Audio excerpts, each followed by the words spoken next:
ماں ہی بچوں کے لیے، اولاد کے لیے پہلی درسگاہ ہوتی ہے. تو اگر ماں دین کے تعلیم سے آگاہ ہو، قرآن و سنت کی تعلیم سے واقف ہو، تو اس کی اولاد کبھی بیرا روی کا شکار نہیں ہو سکتی. اس لیے آپ خوش قسمت ہیں کہ آپ نے دین کا جو علم ہے اس کو پڑھا ہے، پڑھ کے فارغ ہو رہی ہیں، مزید بھی پڑھ رہی ہیں. انشاءاللہ تعالی اگلی نسلوں تک آپ کے گھرانے، آپ کے کنبے، آپ کے خاندان، آپ کی اولادیں انشاءاللہ دین پر قائم رہیں گی. قرآن کی سوجھ بوجھ انہیں حاصل ہوگی. معاشرے اور سوسائٹی اور کمیونٹی کے اندر اچھے لوگ پیدا ہوں گے. ایک عرب کے مفکر نے کہا تھا کہ مجھے مائیں اچھی دو، میں تمہیں قوم اچھی دوں گا. مائیں اچھی دو، میں تمہیں قوم اچھی دوں گا.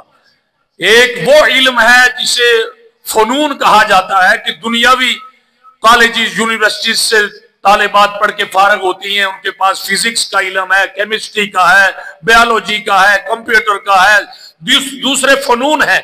مگر آپ یاد رکھیے مختصر جملوں میں کہ علم کا لفظ بطور خاص قرآن، حدیث اور فقہ کے لیے استعمال ہوا ہے.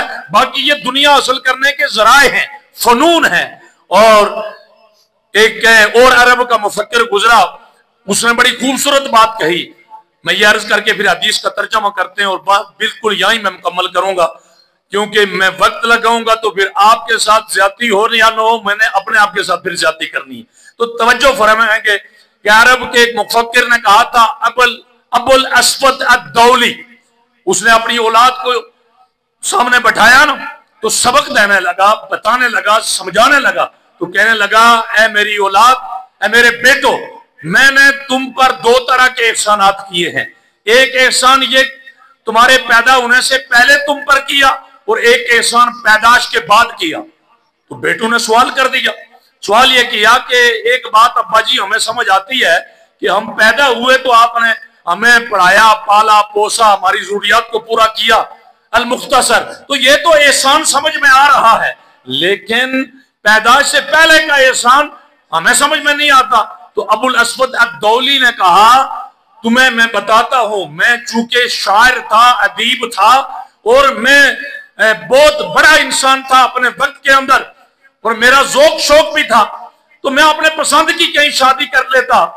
لیکن میں نے ایک فکر دی ہے قوم کو، اور آپ کو بھی بتا رہا ہوں، جو احسان تمہاری پیدائش سے تم سے پہلے میں نے تم پر کیا وہ سنو. وہ کیا ہے ابا جی؟ کہا میں نے یہ قوم پر، آپ پر احسان یہ کیا تمہاری پیدائش سے پہلے کہ میں نے نیت یہ کی کہ میں ایسی عورت کو بیاہ کر کے لاؤں، ایسی عورت سے شادی کروں جو اپنے بچوں کی تربیت صحیح کر سکے اور معاشرے کے اندر اچھے لوگ تیار ہوں. لہذا میں نے اپنے ذوق شوق کو چھوڑتے ہوئے ایک ایسی خاتون بیاہ کر کے لایا جس کے بطن سے تم پیدا ہوئے ہو. اچھی خاتون ہوگی تو اولاد بھی اچھی ہوگی. اس لیے یہ بھی ایک بڑا پیغام ہے. جو ہماری بچیاں پڑھ چکی ہیں، اللہ کرے کہ ان کو پڑھانے کا موقع بھی ملے. برادران اسلام، سرکار کی حدیث، صدیوں پہلے سرکار نے یہ فرما دیا تھا الدنیا متاع، جیسا کہ قرآن پاک میں ہے نا کہ الدنیا متاع. حدیث میں دوسرے الفاظ بھی ہیں اور قرآن پاک میں کل متاع الدنیا قلیل. فرما دیجئے دنیا کا ساز و سامان تھوڑا ہے. مطلب یہ کہ یہ باقی رہنے والا نہیں ہے، اس نے ختم ہو جانا ہے، اس نے فنا ہو جانا ہے. باقی کیا رہے گا؟ باقی جو تمہارا عمل خیر ہے، صدقہ جاریہ ہے، جیسے کہ علامہ خلیل صاحب نے کہا، وہ جب باقی رہے گا تو حضور نے فرمایا دنیا ایک سامان ہے، وَخَيْرُ مَتَاعِهَا الْمَرْأَةُ الصَّالِحَةُ. اس دنیا کا بہترین سامان نیک عورت ہے. اس دنیا کا بہترین سامان نیک عورت ہے. پھر حضور کی ایک اور حدیث سے فرمایا وہ شخص خوش بخت ہے جس کے پاس تین چیزیں موجود ہوں.